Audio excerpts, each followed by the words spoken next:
আমাদের বাড়িতে নীলষষ্ঠীর উপোস কিন্তু মাই করে, আর শিব পুজোর উপোস কিন্তু আমিই করি। যেহেতু দুটো পুজো খুবই কাছাকাছি, তো সেই কারণে একটা মা করে, একটা আমি করি। আর আজকে কিন্তু খুবই গরম পড়েছিল, ছাতা মাথায় মা আর আমি দুপুরবেলায় চলে গেছিলাম পুজো দিতে।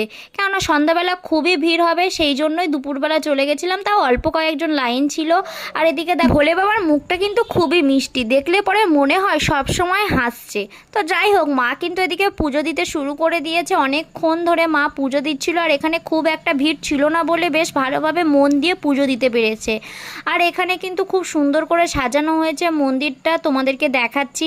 আর মা জানো তো পুজো দিয়েছে আমাদের বাড়ির নিজের গাছের ফুল দিয়ে।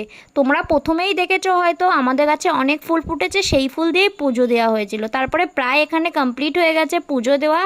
আর এখানে দেখো মা ধূপকাঠি মোমবাতি এগুলো জ্বালাতে হয় জ্বালিয়েছে।